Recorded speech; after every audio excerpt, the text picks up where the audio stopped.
Hey guys, welcome back to my channel. Now, as you've probably already guessed by the poll I set up a couple of days ago, and by the title of this video, today's video is going to be about the classic Ben 10 series. As most of you who've been around my channel for a while have probably already guessed, the classic Ben 10 series is one of my all-time favorite versions of Ben 10. And I've been struggling for years trying to figure out how to put my immense love of this show into words, while also addressing some of the criticism it's received over the years in a way that's very respectful that doesn't make me look like a butthurt fanboy. Did I succeed in that task? Well, I like to think I did, but ultimately that's gonna be up to you the viewer to decide. And with that long preamble out of the way, let's jump straight into the video of why Ben 10 Classic is a masterpiece.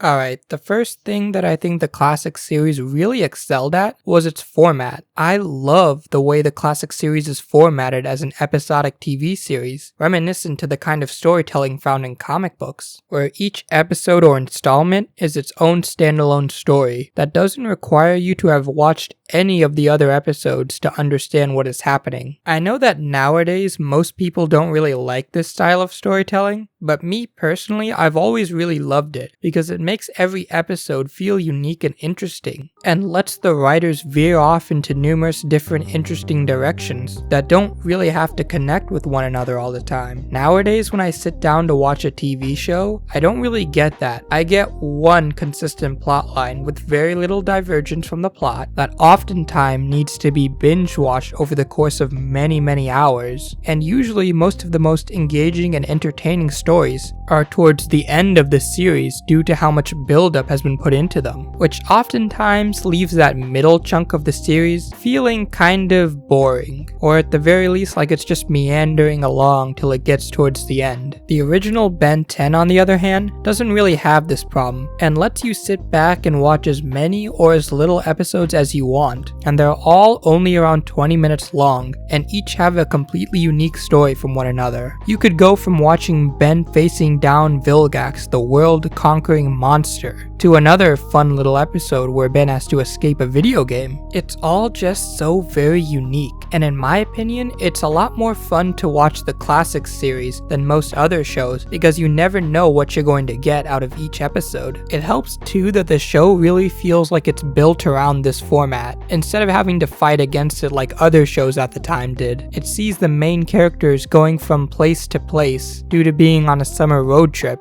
so it makes a lot of sense when one episode's story doesn't really connect with the other ones due to the characters literally not being in that location anymore. Plus, the show sets up a ton of mysteries like how the Omnitrix works, making the audience want to see each and every episode to learn a little bit more about it. Or how about Grandpa Max's mysterious past as a plumber? Are we going to get to see more exciting adventures from the olden days? Or what about Gwen, who suddenly found this magic spellbook and is learning all these cool spells? What's going to come of that? Well, keep watching and you'll find out. Or if you're only interested in one of those specific mysteries, just watch episodes involving those specific plot lines. It's all just so freeing. Being able to watch as much or as little of a show as possible may sound like kind of a dumb compliment, but nowadays it really is a rarity because every show is just so serialized, which really makes me miss this style of television a lot, and I wish we had more shows that were episodic like this. But yeah guys, that's all for the style and format of the show. Let's move on now to the next thing that I think really elevates the classic series into being a masterpiece. Its villains.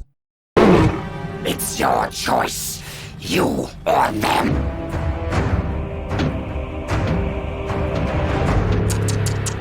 Even the strongest armor can't protect the weakest of creatures. The villains in Ben 10 are honestly amazing. Now, I know a lot of critics claim that the villains are just generic bad guys who want to take over the world, but I honestly couldn't disagree more. While yes, a lot of villains have the motivation of wanting to rule the world, they all had unique enough personalities and different enough plans/ideas on how to take over and rule the world that made them stand out from one another. For example, Ghost Freak and Vilgax want to rule the world, but the way they go about it couldn't be any more different. Vilgax wants a whole whole army based off the Omnitrix in order to use its power to rule over the galaxy, and is very brutally efficient about getting the Omnitrix. If it comes down between him and Ben and he has the choice of either torturing Ben or just getting the Omnitrix, he will most likely choose to get the Omnitrix every time. Whereas Ghost Freak, on the other hand, will enjoy tormenting Ben till the end of time, and is almost always beaten by his own hubris, which is why I never really bought the complaint of people being like, oh, go possess him right now, and you can win, because that's not in Ghost Freak's character. He wants Ben to suffer, due to all the suffering Ben made him go through when he was trapped as him, inside the Omnitrix.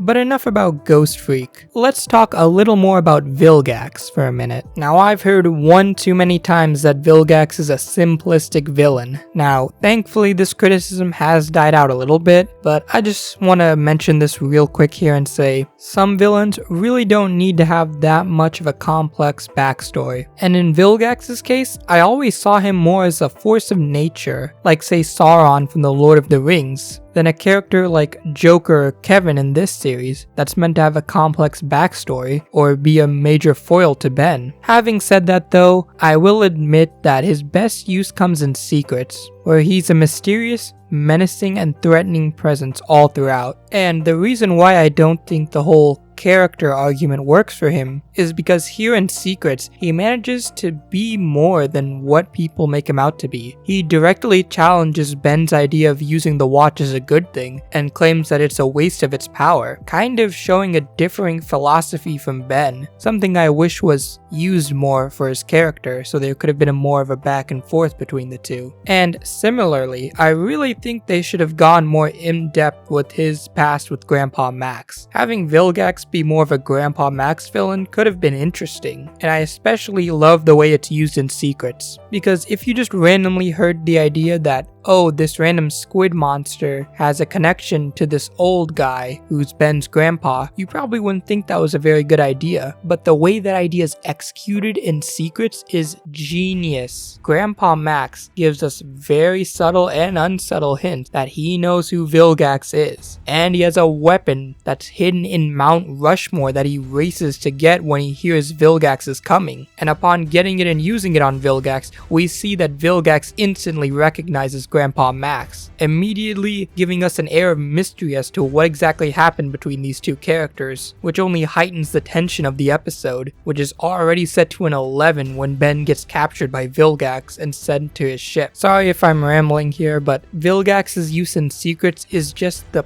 perfect execution of this character, and I think a lot of the criticism from him comes from the fact that he was never done this well in his later appearances. And while I personally still find him to be a very compelling villain in his later appearances, I can't deny that the writing behind his subsequent appearances wasn't nearly as strong as it was in Secrets. But I just wanted to mention this real quick because again, I somewhat understand where the criticism comes from, but I think it's woefully misplaced and over-exaggerated by critics who call him one-dimensional.